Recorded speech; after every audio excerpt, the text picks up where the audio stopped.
Handa ako lumaban makamit muli natin ang kalayaan. At ang higit na mahalaga, dapat lahat tayo ay kumilos. Gamitin ang nararapat na pangalan sa bansa natin. Yan ay ang bansang Maharlika. Upang totoong kalayaan ay makamit natin. Mabuhay ang Maharlika.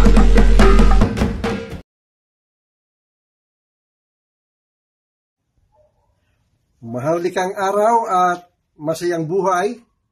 Ako po si Deo Palma, dating misyonaryo ng yoga at meditation for the last 20 years at naglibot-libot na rin po sa iba't ibang buok ng ating mundo.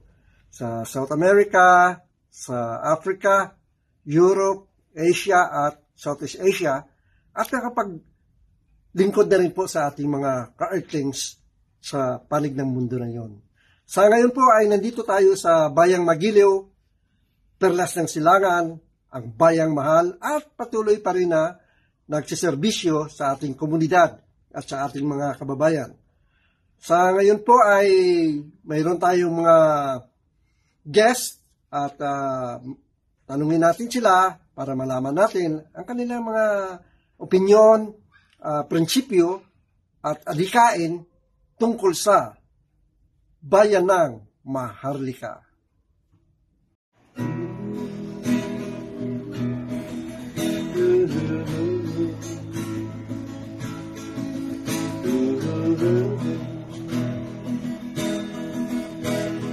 Nakikita tayo, puso'y sumasaya, labis ng labi mo, paraíso natin. Hawak kami kita, nasa ulap na, ngunit anong gagawin, ngayon mayroon ka ng iba. Saan ang bangat ko, hindi itawa na magpagawa ka.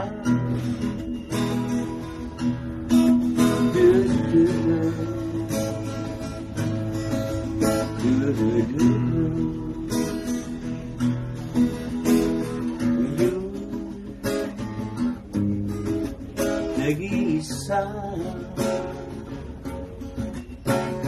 ngayon, nag-iisa sinta.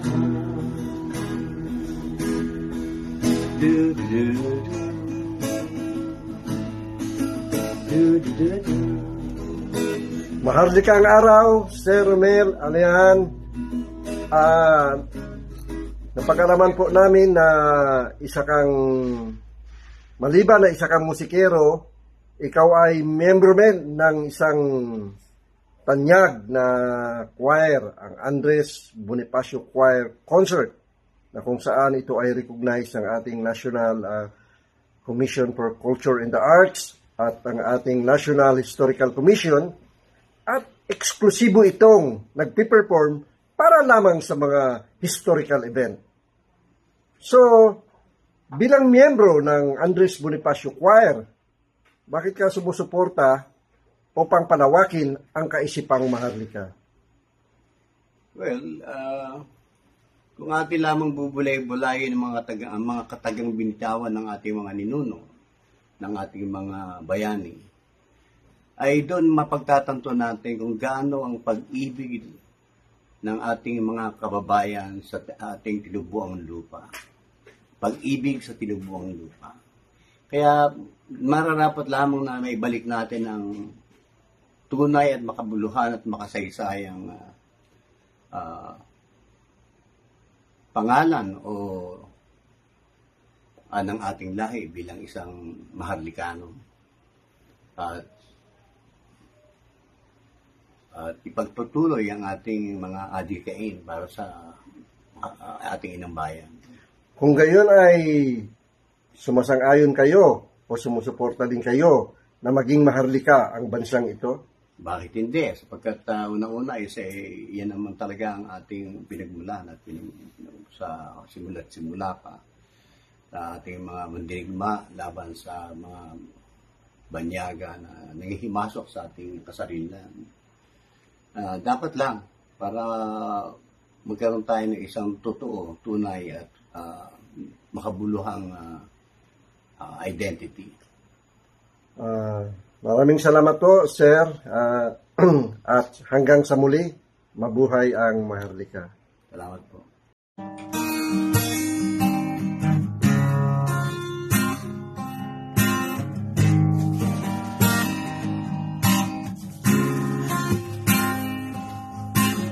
Maaari ba kitang maging aking kaibigan? Nais kong malaman ang iyong pangalan. Maaari ba kitang maging aking kabiruan upang lalong maging masarap ang ating kwentuhan? Huwag ka sanang magagalit, di naman kita pinipilit. Kung ayaw mo ay joke lang. Maharlikang umaga, Sir Carlos Joson. Good morning, good morning. Sarili niyo pong komposisyon ang awitin na yan? Yes, sir. Napakagandang awitin. Composition po ito. At available na po ito sa Spotify, sa YouTube, sa Deezer, iTunes, at lahat ng social media platform, even in TikTok and Facebook. So makikita nila ang mga awitin mo sa mga social platform na to. Available na po ang aking album, kaka-out lang sa market, and under po sa pangalan ko, Carlos Juson, and ako na rin po nag-release ng mga songs. And yun na rin po yung uso ngayon.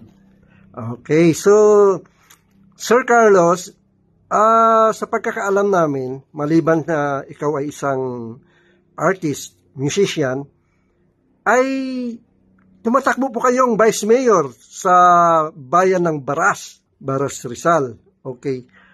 Ano po ang nag-inspire sa inyo para tumakbo sa politika? Napakagandang tanong po yan, Sir Deo. At wala po talaga akong balak magtumakbo bilang isang politician kasi ako po ay isang private na tao lang. At ang sa akin lang, trabaho-bahay. But then again, something encouraged me to run for public office. Kasi nakikita ko ang sitwasyon sa bayan ng Baras Rizal. Sa ang tagal-tagal na, napakaraming dekada na, actually 9 years na ako doon, halos walang pagbabago. Ang mga tao ay walang trabaho, halos ang hirap ng kalagayan. Kasi po ang bayan po na kung saan ako nakatira sa bayan ng Baras Rizal, which is sa Pinugay mismo sa Southville 9, ay lugar po siya kung saan tinatapon yung mga squatter at mga nasunugan, yung mga nabahaan. Doon po nag-ipon-ipon lahat from Metro Manila, iba-ibang nanggaling. So nakikita ko kung paano dumami ang tao at kung paano nagkakaroon ng laganap na kahirapan, walang kawalan ng trabaho, at the same time, ang sitwasyon ng mga tao doon is very survival lang din talaga.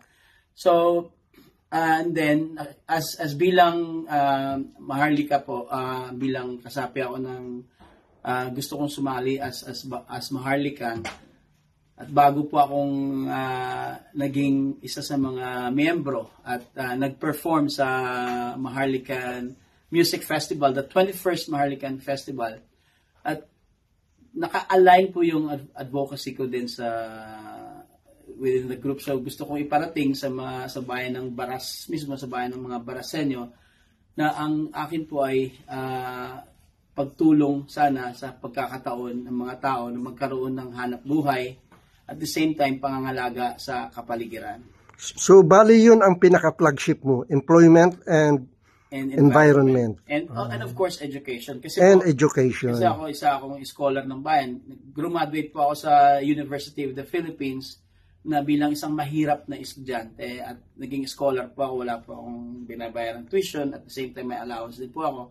Gusto ko po maranasan din sa bayan namin na mayroon palang pagkakataon na dapat ibibigay ang gobyerno na with poor but deserving students like me, magkakaroon po ng pagkakataon na magkaroon ng napakataas na level ng edukasyon.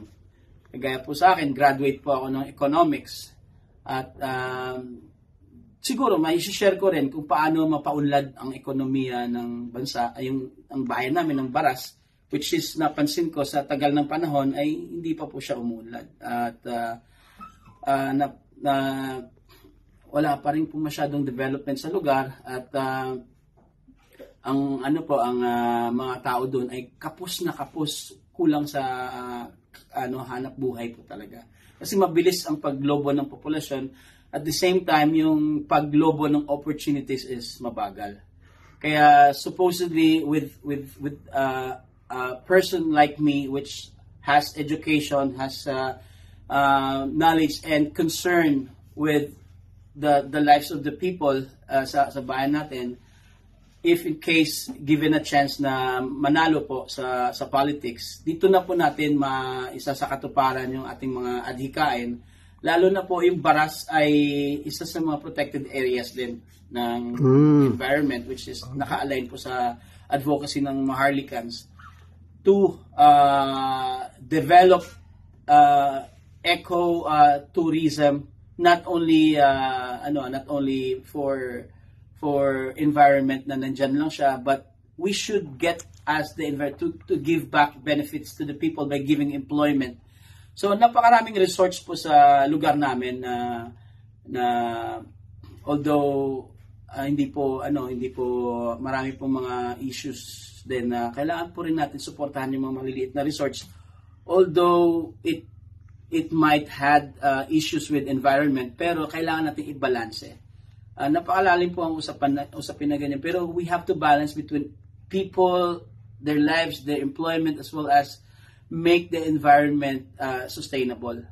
Not only in the long term, not just as a display na maganda yung environment, but it could also give progress, at the same time employment sa people. Doon na po yung papasok yung mga ecotourism projects, which is napakaganda po yung bayan ng Baras na maging ganon dahil napakalapit po niya sa Metro Manila, which is it's just an hour away within Metro Manila. We have millions of people in the metro, and then we have like breathtaking views in Baras.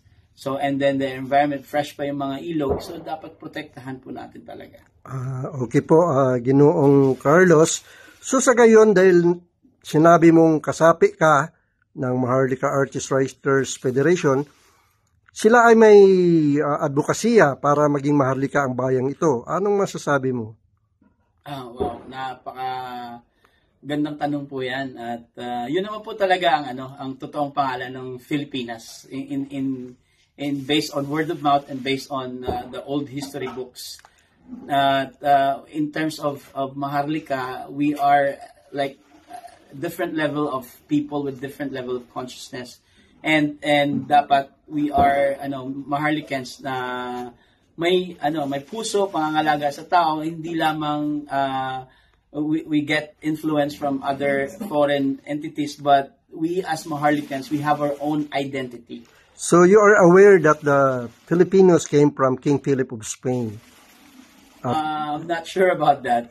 Kasi syempre, the Spaniards came lang lately, but before them we have already established our own culture, and we have our own language, we have our own system of writing, 'di ba? So lahat ng based on history, 'di ba?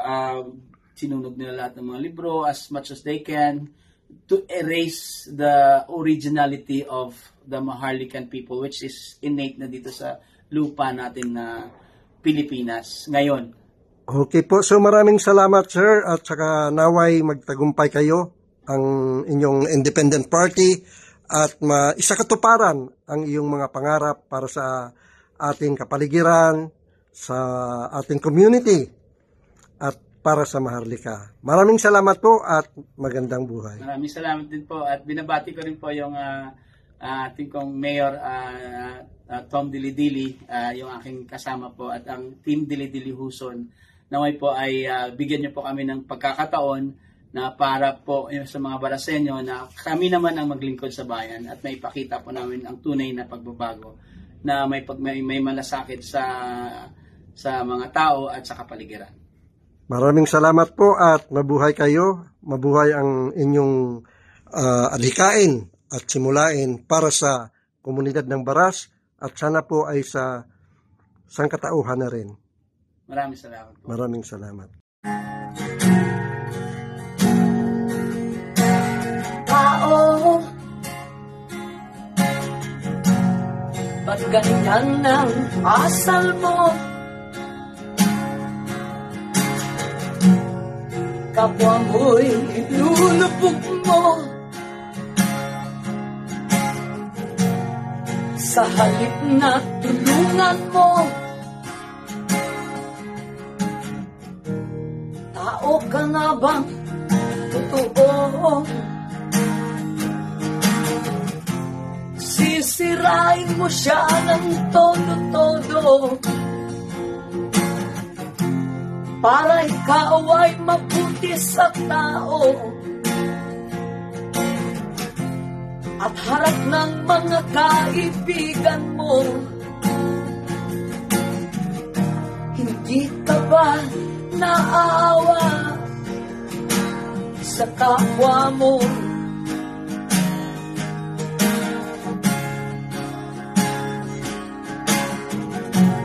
Nag-usapan ninyo siya tungkol sa nakaraan niya. Kayo ba'y nagbago na? Sarili nyo'y malinis ba? Kaya tao, tigilan mo na kapapansin sa kanya. Sariling buhay ay ayusin mo na. Hindi ka ba naawa sa kapwa mo? Maharlikang araw po. Maharlikang araw, Queen Rosas, the Queen of Rock. Yes, hi po So, sa mga manonood. Miss Queen, sarili mo bang komposisyon yung tao? Yes po, ang kinompose ko po yan noong 1990s. 1990s. Opo. Kailan ka ba pumasok sa industriya ng musika, ng singing? Actually po, ako ay naging musikera 14 anyos pa lang sa Naga City. Ako po ay isang Bicolana na tubong nitibong Ragay, Camarines Sur. And dyan po ako nagsimula at umiiyak pa po ako noon na nagtitipa ng gitarang ganito kasi ang tigas-tigas po ng ng gitarang hawak-hawak ko. Ayan, dyan po ako nagsimula. At tumugtog po ako ng 14 years old sa Olongapo City. Kami po ay mga rock band na mga babae kami. Tapos po, pagkatapos niyan, 2 years kaming nag-stay at tumugtog sa Olongapo. Ako po ay nakarating sa Okinawa, Japan. Lead guitar po ako ng banda at sa China, sa Korea, sa Hong Kong. Ayan po, sa American base po ako tumugtog kasama ng aking grupong mga babae.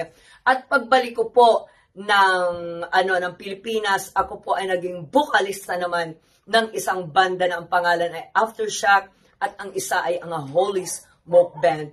At pagkatapos po nun, bigla po akong napunta sa mga folk singer at yan po, diyan ko po na nakasama ang mga veterano, Freddie Aguilar, Asin, Tita Sampi, Sampaguita, ayan po mga na-encounter ko, yung mga si Mike Hanapol, at lahat-lahat po. Hanggang ngayon po, ako ay acoustic soloist, pero pag sa concert po, ako ay the drums ang aking paa habang kumakanta at nagigitara. So ayon sa aming pagsasaliksik, ikaw ngayon ay isang vice presidente ng Maharlika Artists and Writers Federation. Tama po ba? Yes po. At alam mo po ba na ang isa sa mga advokasya nila, syempre bilang Vice Presidente, ay maging maharlika ang bansang ito. Yes. Payag po ba kayo maging maharlika ang bansang ito? Yes naman po. At bakit? Alam niyo po ba, ang maharlika, bilang isang maharlika, parang hindi kayong ordinaryong tao. Ang pagkakaintindi ko talaga sa maharlika, kakaiba. Kakaiba talaga pag naging maharlika ka. At siyempre po, habang nasa maharlika, pati po yung iyong kalusugan ay, kumbaga, nandun din po dahil tayo ay nasa, habang tayo ay mga vegetarian, at nagme-meditate, natutulungan din po ang sarili na kahit kunyari magkaroon ka ng sakit, natutulungan mong mapagaling sa sarili mong pagme-meditate. At bilang isang maharlika po at Vice Presidente ng MAWAF, ng Maharlika Artists Writers Federation, ako po ay talagang tutulong sa samahan ng Maharlika para lalong maging maganda po ang ating MAWAF na samahan. Ayan po. Okay po, Miss Queen, at maraming salamat, maharlikang araw at magandang buhay. Thank you so much po sa lahat ng mga manonood. Thank you. So maraming salamat po sa ating mga panauhin sa araw na ito, dito sa ating Maharlika, ang pagsasaliksik. Nasa ikatlong yugto na po tayo ng ating programa at third episode ng pagsasaliksik natin. At sana po ay patuloy niyong suportahan at tangkiligin ang ating Maharlika sa pamamagitan ng subscribes, likes, share, and comment. At sana po ay huwag kayong magsawa at patuloy na magsusubaybay upang mas malaman natin kung ano ang kahalagaan ng Maharlika noon, ngayon, at bukas. Maraming salamat po at maligayang Pasko sa inyong lahat.